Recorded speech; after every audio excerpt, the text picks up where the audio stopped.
Recorded live from Louisville, Kentucky and the North American Honeybee Expo in booth 706, this is Beekeeping Today Podcast, presented by Better Bee. Hey everybody, welcome to the Beekeeping Today Podcast, recorded live on Friday, my first day here at the North American Honeybee Expo in Louisville, Kentucky.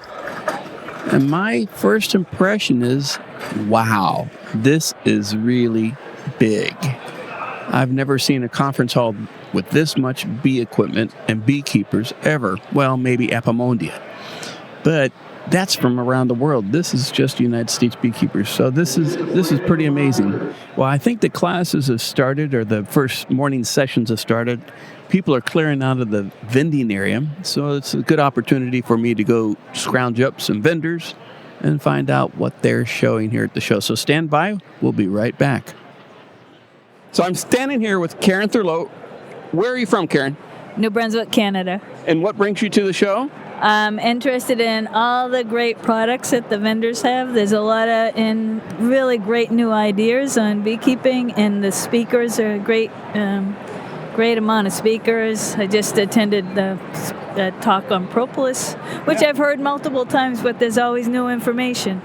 Well, that's an exciting. That was Dr. Marla Spivak? Yeah, Marla. And what do you do up in New Brunswick? I'm the chief apiary inspector for the province of New Brunswick. Oh, that must keep you very busy. Yeah, really busy through bee season. A lot of time on the road. We have a big area for blueberries. Blueberries is one of the biggest incomes of the province. So we have the bloom starts down in the Bay of Fundy, and I follow the bloom all the way north up the coast to the Miscue Island. So it's about a 6-week-long bloom. Do you have a team that works with you, or are you by yourself? I work alone. I'm the only person out there in the bee fields. I don't know what to say. That's a lot of work. How many colonies do you inspect a season? It really varies. I can't give you the number off the top of my head right now. Sorry. Just a lot. It's a lot, yeah. Well, thank you, Karen, for stopping by, and thank you for being here at the show. This was wonderful. Yeah, it's a great show, I think, and everybody should come. It's really a great show. It's a lot to learn here, for sure. Absolutely. Thank you, Karen. All right.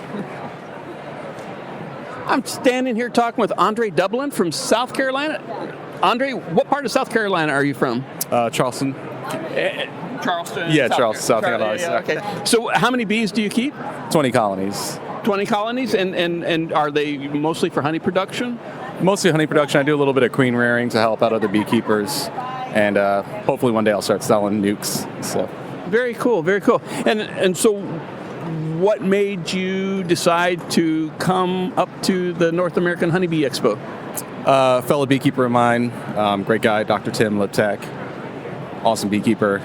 He put a post about it on one of our Facebook groups, and I saw it, and my wife was like, you should go. And I was like, all right, I'll do it. So I'm having a blast, and it's been a great time. Well, and what's the neatest thing you've seen, or the most, what stands out in your mind as the most impressive thing you've seen in the first day and a half of being here, or first day? Man, can I say everything?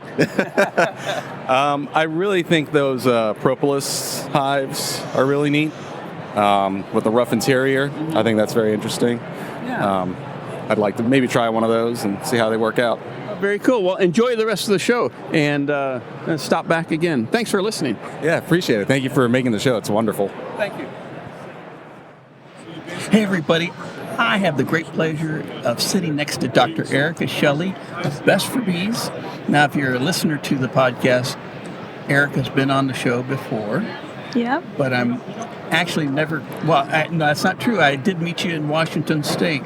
So it's so many people here I've met many times on the podcast, but never face-to-face. But it's nice to sit next to you. Yeah, Erica. It's great to sit next to you and see you amongst thousands. What are we at, 3,000 people here or something? 3,000 people. Wow. That's amazing. Yeah.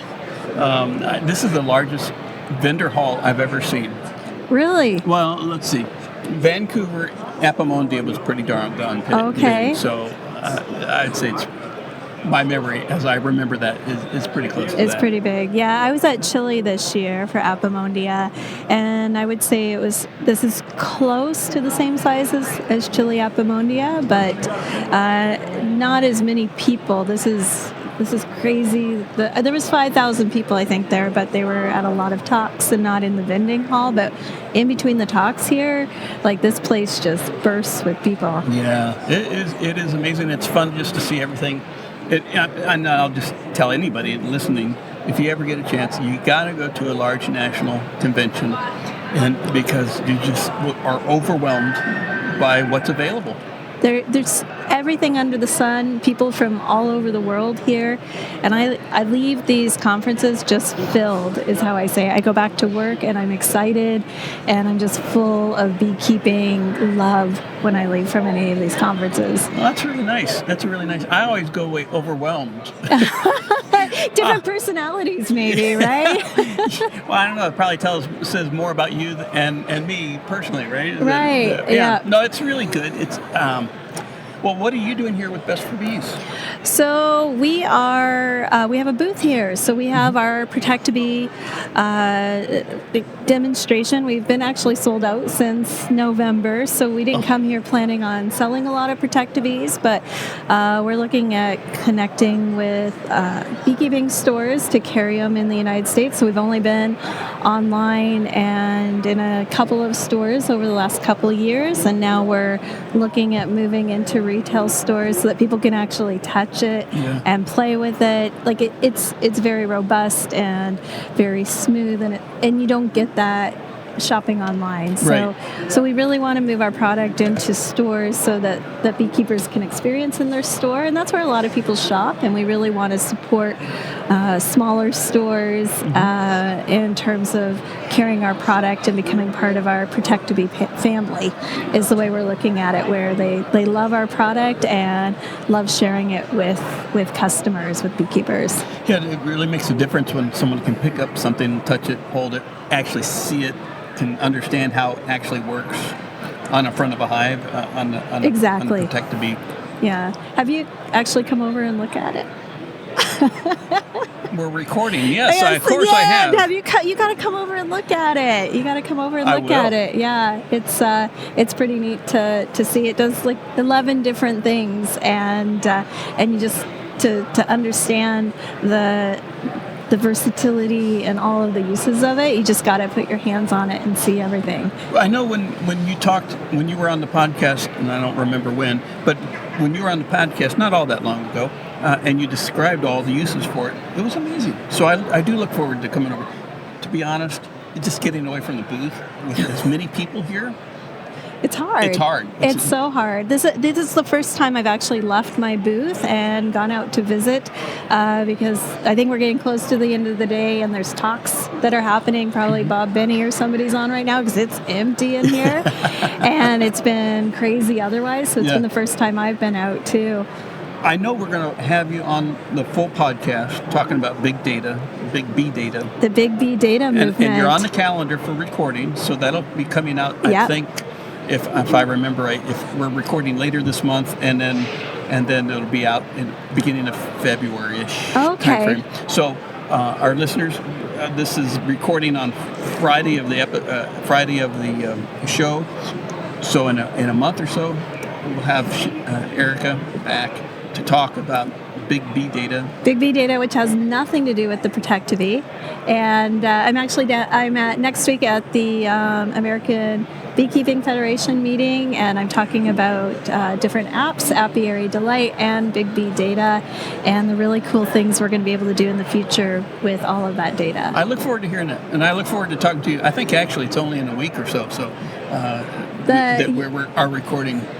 Oh, is it? Okay. All right, I better look at my calendar.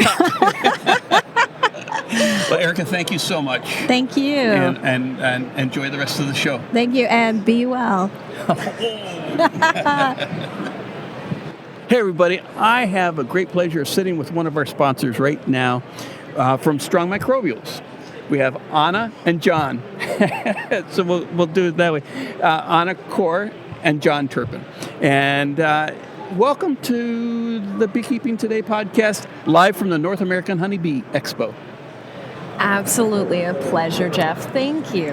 Thank you so much for inviting us to join you on your podcast. Yeah, well, thank you first and foremost, and most importantly, for the years of support that Strong Microbials been with the Beekeeping Today podcast. And when Kim and I, I think Vera approached us and wanted to come on the podcast and support us. So it's been a great relationship. Yeah, absolutely. We've seen a wonderful response. People are really listening. People are really paying attention, and it shows. Oh, good. And John, you're with Strong Microbials. What do you do? Yes, sir.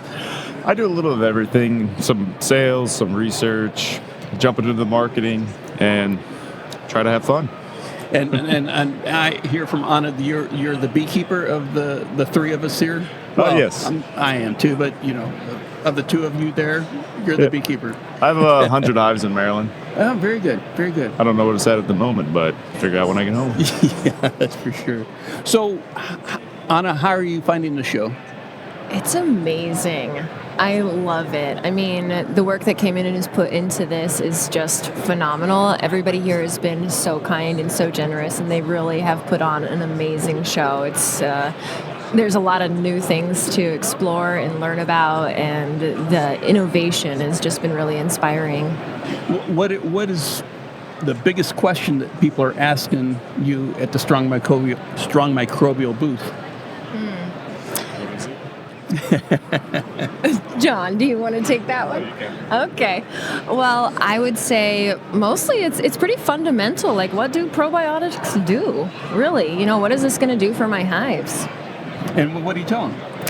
Well, the base of our health is digestion, right? If we can't get the nutrients from the food that we eat, then it's not doing us any good. And microbes are the foundation of digestion. When microbes break down the food, they consume it and they create short-chain fatty acids. And those are the energy packets that our body uses to do a myriad of functions, right? It helps strengthen our immune system. It helps us grow and develop. For bees, it helps improve their overwintering survival because they're able to process the food that they have in the winter, and they're able to maintain that strong microbial shield and push out, basically occupy the space in the microbiome of the gut so that the pathogenic bacteria don't have even room to take over. So not only is that helpful, but it also, allows them to access the energy stores that they have in the hive and come through spring and fight nosema and chalk brood and foul brood, which is amazing. To be forthright on the podcast, I've been using Strong Microbial product, and I don't receive it for free. I buy it, and I do see a difference in the bees that receive it. So it's been great product for my bees, I believe. Yeah. And you have a new product this year that we've been talking about on the show? We do, and that is in large part thanks to the inspiration of John Turpin, in fact. Oh, yes. I'm taking over? Yeah. So we have a super fuel. It's a fondant. In creating it, my main idea was, especially in pollination, that you can't always be there through sprays and whatnot. So I wanted to get, especially our P801 product, to survive for long periods of time in pollination. So if they get sprayed one day, sometimes those microbes take the hit and they get cleared out.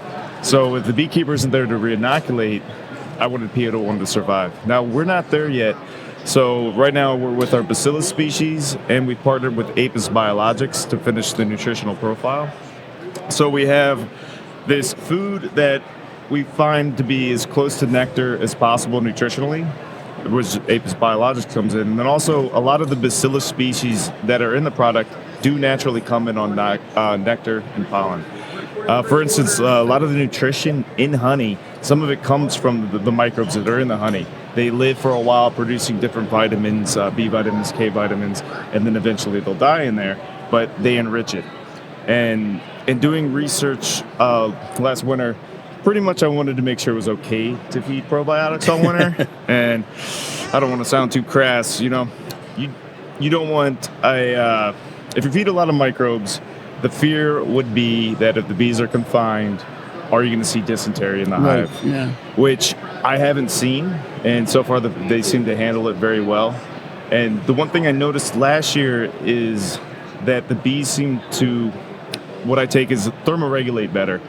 And what I attribute that to, besides general health, is some of the vitamins made by microbes are really important for flight muscle health. And so I'm assuming the bees were just able to keep that hive warmer and go above the control group. This summer, I'm going to really dive deep into that and measure the thermoregulation of the hive. But yeah, we'll see how that goes. It's going to come up soon. So we also have soil probiotics. So that incorporates our bustular mycorrhizal fungi and humic acid and our bacillus bacteria, which has been really cool for me to see in my own garden. I've noticed that on days when normally last year, I would have went outside and my plants would have been looking pretty sad. This year, or the last year when I did use it, I was really shocked that the plants looked happy and healthy. They had more flowers, and that's pretty cool considering all the climate change and the drought that we're looking at. So, by the way, I want to mention some work we'll be doing on our plant probiotics. We find when we inoculate the soil and it's a healthy soil microbiome, the plant tissue has a lot more nutrition to it. And we think that in a commercial setting, that's going to confer to the pollen. So if we inoculate the soil and the plant's healthier, then in turn the bee's going to be healthier by a more nutritious source. So they have a higher quality pollen protein. We think, we haven't tested it yet, but in other crops, when we inoculate the soil, the nutrition in the crop increases significantly. Oh, very cool. Well, that sounds really good. Well, you guys are busy. This is fun. This is real fun.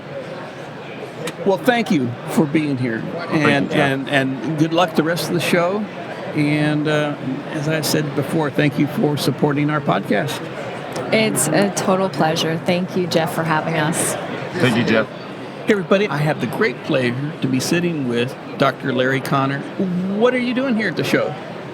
We've got a couple of things going on. We've got the booth for Wicwas Press. Mm-hmm. And I've been put in a corner because my son, Andrew, and his wife, Darcy, are doing all of the grunt work.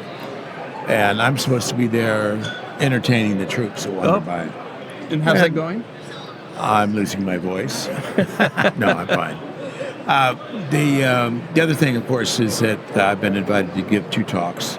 So this morning I spoke about the sustainable apiary, and then tomorrow afternoon I'll speak about small-scale queen rearing, basic queen rearing. Oh, very good. So that's the plan. And how's the attendance been in your morning episode? Well, show? it was sort of like some people said, well, this is just like church, and I'm thinking, okay. What they were referring to is that there were a lot of empty spaces in the middle of the room, and it was standing room all the way around. This is a big room. There's probably 900,000 chairs in there. Wow. And so it roughly was... speaking. I'm going to guess there were between maybe 600, maybe 800 people in there. Wow. So it's certainly one of the bigger groups I've been at. Yeah. Wow. So a lot of fun. So the show's been very successful for you both. Well, we're coming up to the end of day one, or full day, because yesterday we started at noon. We've got a full day tomorrow, and I expect that it'll be just as busy as today. And, I feel like my talks are sort of bookending the 2 days. I started out the first session this morning, and then I'm doing the last session tomorrow afternoon. And so while the talks are not unrelated, there are 2 different areas in terms of, my interests and specializations over the years. So I spent a lot of time talking about queen breeding and bee breeding and doing things for beekeepers. So I do my best in terms of, spreading the church reference, the gospel of queen rearing. But, it's like some of the stuff that I do. This morning, I was talking about Gilbert Doolittle, who wrote books in, a long time ago. Yeah. And so I think Scientific Cleanering was 1888.